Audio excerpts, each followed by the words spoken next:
Recently, I uploaded a video that was all about the kind of the features and benefits of the XR18, a completely wireless mixer that is controlled by your favorite tablet or your smartphone. In this video, we're going to go through the actual app and see exactly what we can do inside the XR18. The first thing we need to do is just go into our Wi-Fi setting and just connect to the XR18, and then we'll actually go into the app. And you can see it's right here. And as soon as that's refreshed, we'll get into the settings.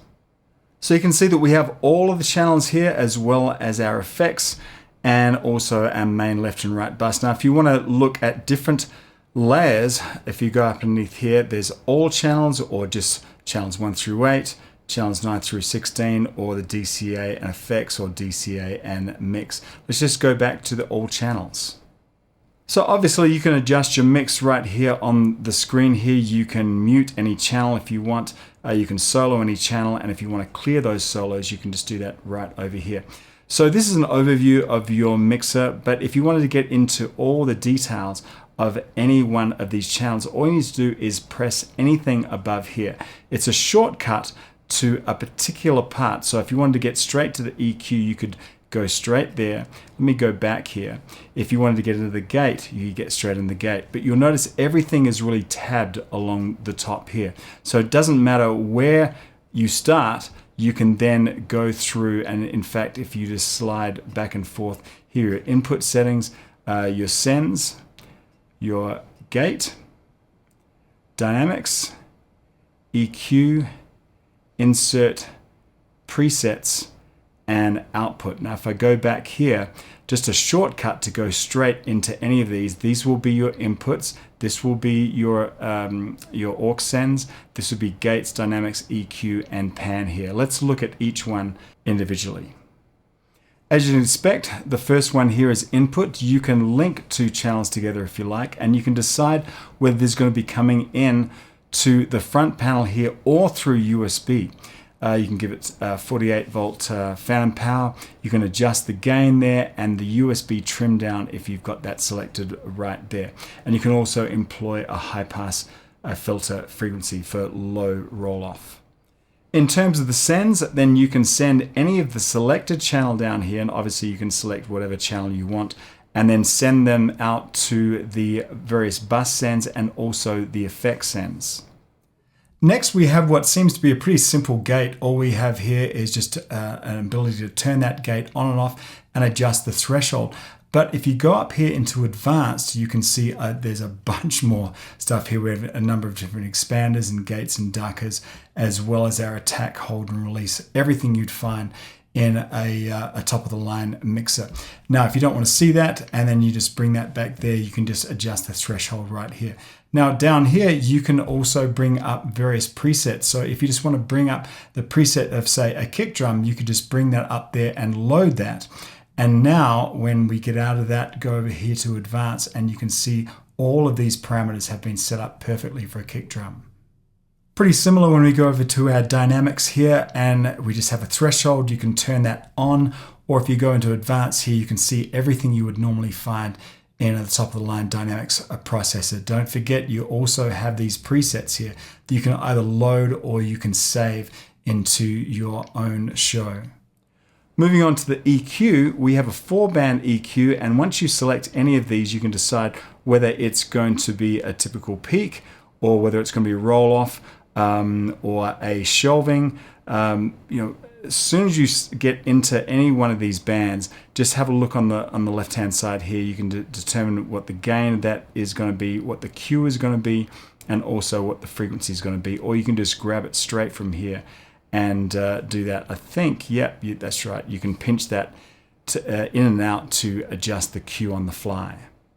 If you move over to the insert here, that defaults having nothing inserted across this particular channel, but you can grab any of these effects that you like. Let's imagine we're going to send over the effect 1 left, and that will now be inserted across this particular channel. Now, if I go back here and go into the effects, you can see we have 4 slots for our effects, and if we hit on edit here, look at all these effects here. It's insane I mean, if you want Pultec Type EQ, LA2A, compressors, really high-end lexicon reverbs, you just select it right here.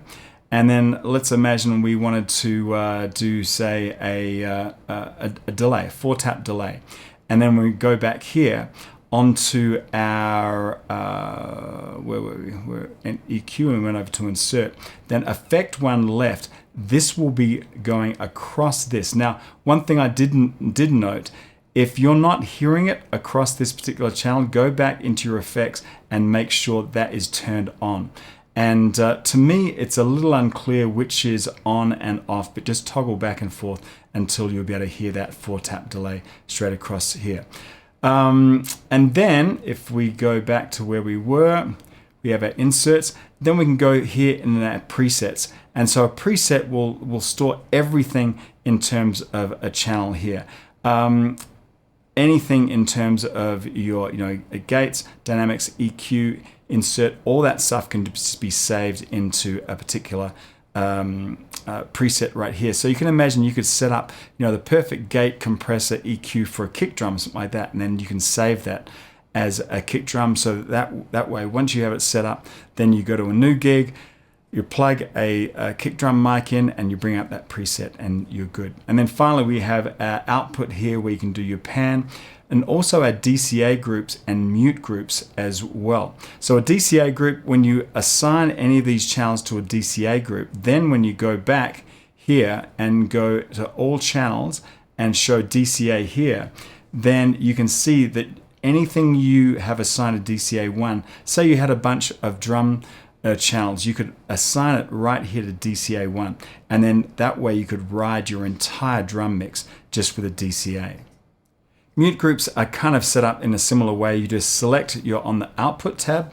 So let's select the first one here. I'll put that on mute group 1. I'll put this one on mute group 1, this one on mute group 1, and this one on mute group 1, and so on. That way, when you go back to the main screen here and you hit mute group 1, you can see that they will all be muted at the same time. This is really useful if, say, you had a bunch of background vocals that you just want to be able to mute just with one press of one button.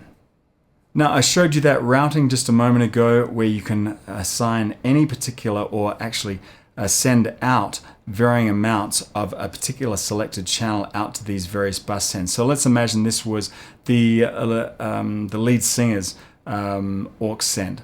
Then if this was the lead singer coming up here, he would want to hear himself on that, and then maybe send some of him also to the drum mix, and then the guitar mix, and the backing vocals want to hear a lot of that person. So you can see with a selected channel, these are the sends that are going out to these various any of these 6 aux sends. If we go back here, you can see a visual representation of that there.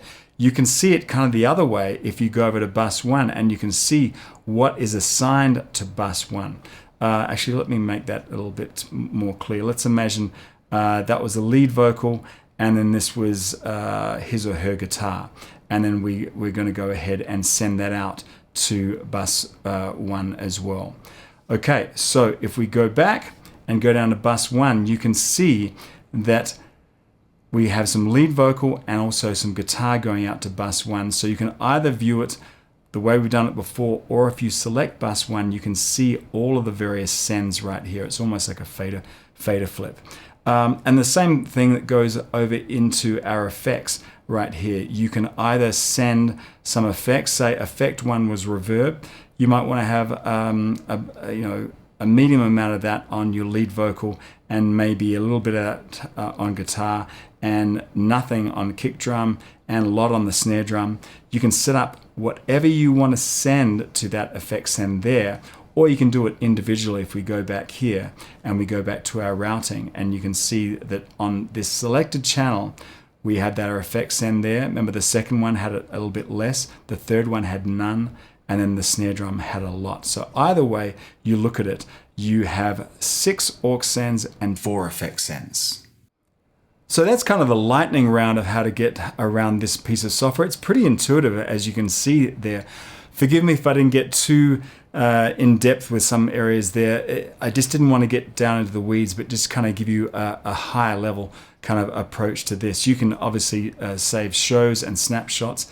It's just an amazing little app, and it connects either through just the Wi-Fi like I showed you. If you're going to go above about 50 feet or something like that, and you want a bit more of a reliable connection, I would connect your own wireless router to the front panel, to the Ethernet on the front panel of the XR18, and use kind of a more high-end router. But I mean, if you're within around 50 feet or something like that, just connect to its own Wi-Fi, and then you can be mixing anywhere you like.